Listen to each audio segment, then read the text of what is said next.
Hello students, welcome to Raghuvansh classes. आज की इस वीडियो में हम लोग बात करने वाले हैं बीएससीबी 12th इंग्लिश 100 मार्क्स के second chapter Bharat is my home की, जिसको लिखा है डॉक्टर जाकिर हुसैन ने। एग्जाम के पॉइंट ऑफ व्यू से अगर देखें तो ये जो वीडियो है आपके लिए बहुत ही ज़्यादा इंपॉर्टेंट होने वाली है। और ऐसे ही वीडियोस पाने के लिए मेरे चैनल को सब्सक्राइब जरूर कर दीजिएगा, ताकि अगली वीडियो जब भी मैं अपलोड करूँ उसका नोटिफिकेशन आप तक आसानी से पहुँच सके। इस वीडियो का जो PDF है मैं अपने टेलीग्राम पर अपलोड कर दूंगा, जहाँ से जाकर आप लोग उसे आसानी से डाउनलोड कर सकते हैं। तो चलिए वीडियो में आगे बढ़ते हैं। What we are going to learn, मतलब हम लोग क्या सीखने वाले हैं आज के इस वीडियो के थ्रू। सबसे पहला जो पॉइंट है अबाउट राइटर और ऑथर। हम लोग राइटर यानी ऑथर के बारे में आज की इस वीडियो में जानेंगे। जो भी क्वेश्चंस, ऑब्जेक्टिव क्वेश्चंस एग्जाम में आ सकते हैं उसको हम लोग देख लेंगे। राइटर के लाइफ से रिलेटेड जो भी क्वेश्चंस एग्जाम में आ सकते हैं उसको हम लोग देख लेंगे। उसके बाद ओवरव्यू, यानी कि एक ऊपर से हम लोग पूरे स्टोरी को, पूरे चैप्टर का आइडिया देख लेंगे, यानी शॉर्ट समरी चैप्टर का पढ़ लेंगे।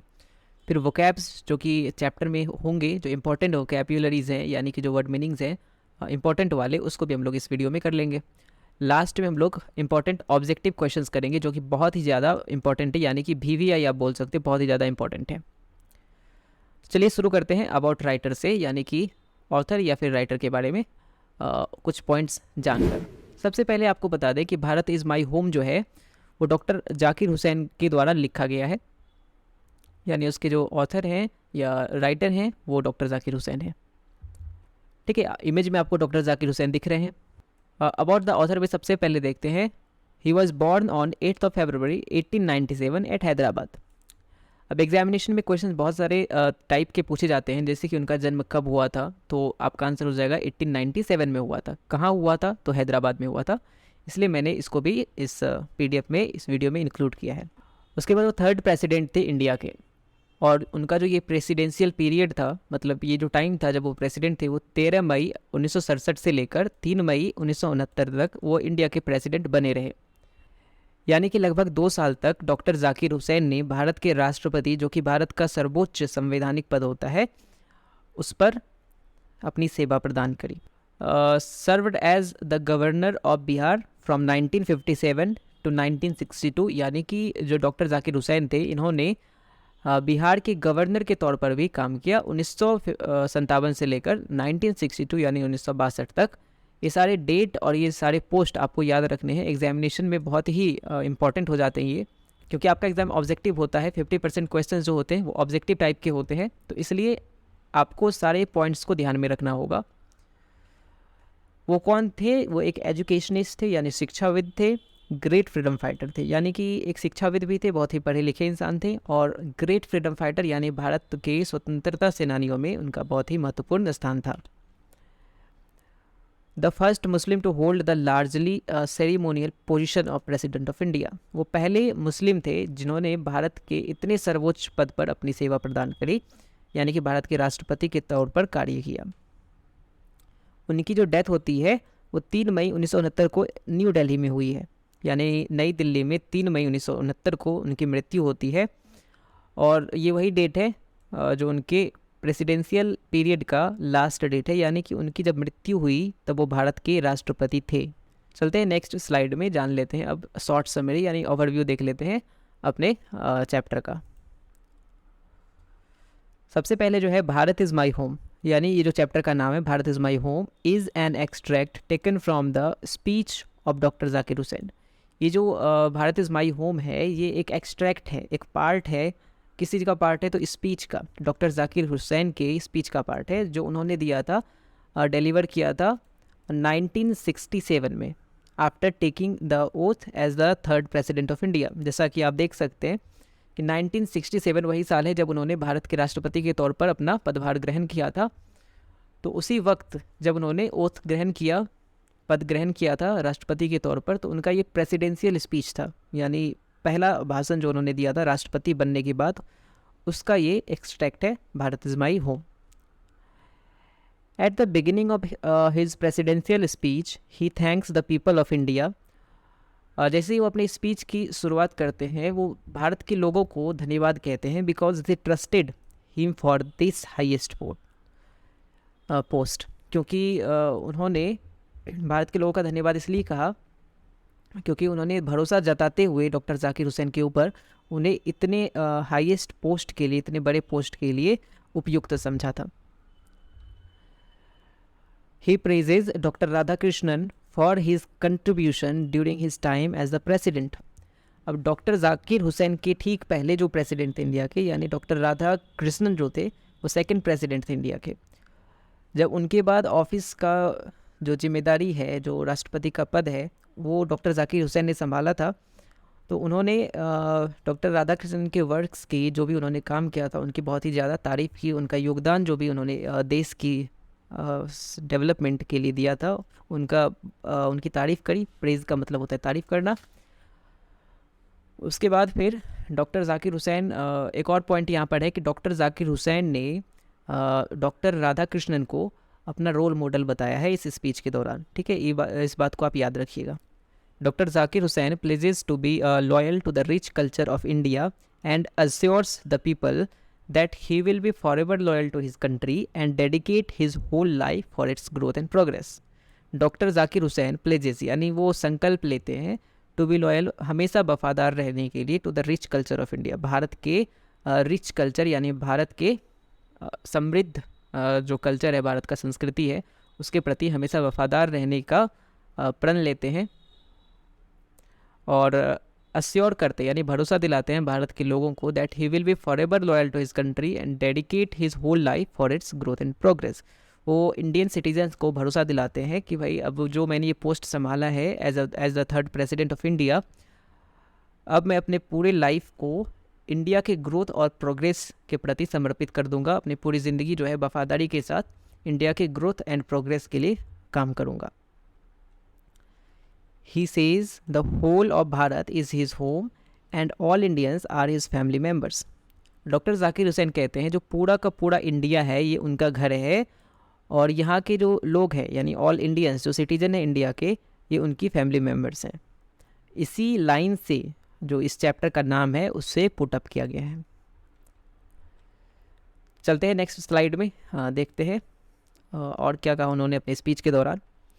अकॉर्डिंग टू हिम यानी जाकिर हुसैन के अनुसार, education is the only instrument, शिक्षा ही एकमात्र ऐसा साधन है which can develop a man, जिससे कि एक इंसान का विकास हो सकता है, स्टेट एंड नेशन, एक राष्ट्र का विकास हो सकता है, एक राज्य का विकास हो सकता है। यानी कि अगर एक इंसान का विकास होगा तो उससे एक राज्य का विकास होता है, और अगर एक राज्य का विकास होगा तो एक देश का विकास अपने आप हो जाएगा। उन्होंने एजुकेशन को जो है बताया है ओनली इंस्ट्रूमेंट, यानी कि सिर्फ एकमात्र साधन एजुकेशन ही है जिससे कि एक देश का विकास संभव है। अगर लोग एजुकेटेड होंगे तो देश का विकास होगा, और अगर लोगों में इलिटरेसी यानी कि अगर लोग अशिक्षित होते हैं तो देश का विकास बहुत ही धीमी गति से होता है। He promises to establish the old pride of the country, वो प्रॉमिस करते हैं यानी वो प्रतिज्ञा करते हैं भारत का जो प्राचीन गौरव था, यानी प्राचीन समय में भारत को सोने की चिड़िया कहा जाता था और सबसे ज़्यादा जो शिक्षित लोग थे वो भारत में ही देखने को मिलते थे, विश्व गुरु भारत कहा जाता था। वो कहते हैं कि हम उस प्राइड को, उस सम्मान को हम वापस भारत को दिलाएंगे। He wants to work not only for the betterment of any particular person, वो काम करना चाहते हैं देश के लिए, लेकिन सिर्फ किसी विशेष इंसान के लिए काम नहीं करना चाहते, but also for the betterment of the whole society, वो पूरी की पूरी समाज के लिए काम करना चाहते हैं। बेटरमेंट का मतलब होता है किसी भी समाज की भलाई, बेटरमेंट का मतलब समझ लीजिए भलाई होता है। उस किसी एक इंसान के बेटरमेंट के लिए काम नहीं करना चाहते हैं, वो काम करना चाहते हैं पूरे समाज की भलाई के लिए, जिससे कि पूरे देश का विकास हो सके, इर्रिस्पेक्टिव ऑफ एनी कास्ट और क्रीड। और वो जो ये बेटरमेंट चाहते हैं, वो चाहते हैं उसमें किसी भी प्रकार का जातिवाद नहीं हो।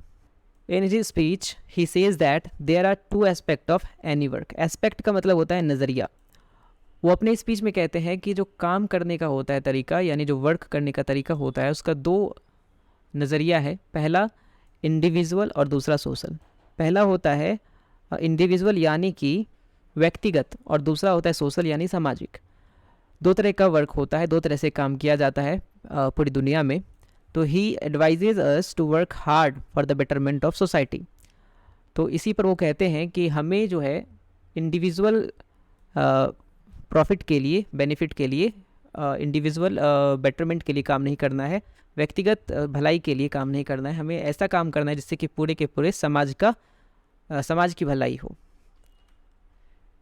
He urges people to contribute to the development of the country and to do their work faithfully to rebuild the cultural life of their people.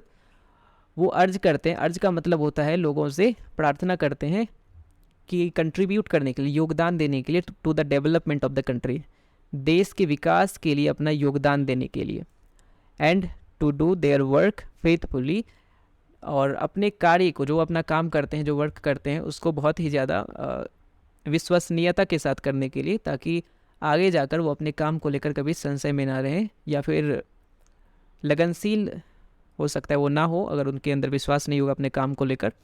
सो कहते हैं हमें कैसे काम करना चाहिए, तो बिल्कुल फेथफुली करना चाहिए, विश्वास के साथ काम करना चाहिए कि हमें एक ना एक दिन जो सफलता है वो ज़रूर मिलेगी। उसके बाद फिर through his speech he has given a strong message of morality. अपने इस स्पीच के माध्यम से उन्होंने एक बड़ा मैसेज दिया है, एक बड़ा संदेश दिया है नैतिकता का। मोरालिटी का मतलब होता है नैतिकता का, एंड एथिक्स, और जो मूल्य होते हैं हमारे जीवन के कुछ मूल्य हैं, उनका बहुत ही अच्छा मैसेज दिया है कि कैसे हम अपनी ज़िंदगी को एक सही तरीके से इस्तेमाल कर सकते हैं देश की भलाई के लिए, समाज की भलाई के लिए। He pleases people to live peacefully, and वो जो है लोगों से, प्लीज़ का मतलब हो जाता है यहाँ पर निवेदन करना, वो लोगों से रिक्वेस्ट करते हैं टू लिव पीसफुली, यानी हमेशा शांतिमय तरीके से रहने के लिए, विद द परफेक्ट हार्मनी, और एक भाईचारे के साथ रहने के लिए, विदाउट एनी डिफरेंस, जिसमें किसी भी प्रकार की कोई भिन्नता नहीं हो, हेट यानी नफरत नहीं हो, और डिस्क्रिमिनेशन यानी जातिवाद नहीं हो। तो ये था आपका short summary Bharat is my home का। अब इसके बाद हम लोग मूव करते हैं लेक्सिकॉन यानी कि डिक्शनरी की तरफ, कुछ वर्ड मीनिंग्स को समझ लेते हैं जो इस चैप्टर से रिलेटेड है। सबसे पहला जो वर्ड है दैट इज़ एरुडिशन। एरुडिशन का मतलब होता है ग्रेट नॉलेज। ग्रेट नॉलेज का मतलब महान जो ज्ञान होता है, जो किसी भी चीज़ के बारे में आपके पास जो एक्सपीरियंस होता है, उसे हम लोग बोलते हैं एरुडिशन। सो इंग्लिश का मीनिंग मैंने इस वीडियो में इंग्लिश में इसलिए लिखा है ताकि आपका इंग्लिश जो है इम्प्रूव हो सके, क्योंकि अगर आप इंग्लिश वर्ड का हिंदी मीनिंग याद करते हैं तो आप वापस से हिंदी पे डिपेंडेंट हो जाते हैं, लेकिन आपको इंग्लिश वर्ड का मीनिंग याद नहीं करना है, उसे समझना है। जो भी टफ़ वर्ड्स होते हैं, जो लिटरेरी बहुत ही टफ़ वर्ड्स हैं, उसको हम इजी वर्ड्स में, बेसिक वर्ड्स में उसका मतलब समझाने की कोशिश करेंगे, जिससे कि आपका इंग्लिश इम्प्रूव हो सके।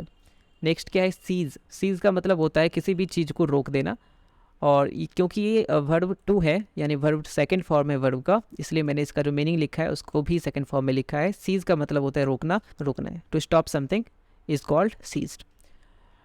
सो एंडिएवर जो आता है यहाँ पर नेक्स्ट वर्ड हमारा, इसका मतलब होता है अर्नेस्ट अटेम्प्ट। अर्नेस्ट का मतलब होता है ईमानदारी से जो कोई भी इंसान कोशिश करता है। अटेम्प्ट का मतलब होता है ट्राई, यानी कि कोशिश करता है, उसे हम लोग क्या बोलते हैं, एंडिएवर बोलते हैं। यानी कोई इंसान अब किसी लक्ष्य को प्राप्त करने के लिए जो कोशिश करता है ईमानदारी के साथ, उसे हम लोग एंडिएवर बोलते हैं। नेक्स्ट वर्ड है एथनिक, यानी कि रेशियल। ये किसी जाति से संबंधित या फिर किसी समूह से संबंधित होता है। एथनिक का मतलब रेशियल होता है, यानी जाति से संबंधित या फिर किसी विशेष समूह से संबंधित। नेक्स्ट वर्ड है ह्यूमिलिटी। ह्यूमिलिटी का मतलब होता है सरलता। मोडेस्टी का मतलब होता है सरलता, सरल स्वभाव जो बोलते हैं, दैट इज़ ह्यूमिलिटी। नेक्स्ट है प्लेज। प्लेज का मतलब होता है प्रतिज्ञा करना, संकल्प करना, और उसे ही हम इंग्लिश में कहते हैं स्वेयर। नेक्स्ट वर्ड है प्रिजम्पशन। प्रिजम्पशन का मतलब होता है एक idea that is taken to be true. एक ऐसा आइडिया, एक ऐसा विचार जिसको माना जाता है कि भविष्य में जाकर ये चीज़ सही होने वाली है। जैसा कि डॉक्टर जाकिर हुसैन ने प्रिजम्पशन किया था कि भारत भविष्य में जाकर फिर से अपने जो प्राचीन गौरव है उसे प्राप्त करेगा, प्राचीन इतिहास को दोहराएगा, फिर से विश्वगुरु बनकर सामने आएगा। ये उनका प्रिजम्पशन था। नेक्स्ट है रिक्विजिट। रिक्विजिट का मतलब होता है नेसेसरी, यानी रिक्वायर्ड, ज़रूरी। सो ये हमारे वर्ड्स थे आज के। आप चाहें तो इसका स्क्रीनशॉट ले सकते हैं, या फिर पीडीएफ के लिए मेरे टेलीग्राम चैनल को ज्वाइन कर लीजिएगा, जहाँ पर आपको सारे के सारे लेक्चर्स की पीडीएफ फ्री में मिल जाते हैं। चलिए अब चलते हैं नेक्स्ट स्लाइड में और देख लेते हैं कुछ एमसीक्यूज़, यानी कुछ इंपॉर्टेंट क्वेश्चंस जो हैं भारत इज़ माई होम से रिलेटेड। सो पहला क्वेश्चन जो है वो है doctor Zakir Hussain became the president of India in, मतलब डॉक्टर जाकिर हुसैन जो थे वो भारत के प्रेसिडेंट कब बने थे। तो आंसर जो हमारा है इन चारों में से एक होगा, और डी नंबर में हमारा आंसर है 1965, जो कि बिल्कुल गलत है। 1966 भी गलत है, 1969 में उनकी डेथ हुई थी, यानी उससे ठीक 2 साल पहले डॉक्टर जाकिर हुसैन अपनी डेथ के 2 साल पहले भारत के राष्ट्रपति बने थे, यानी आंसर हो जाएगा 1967।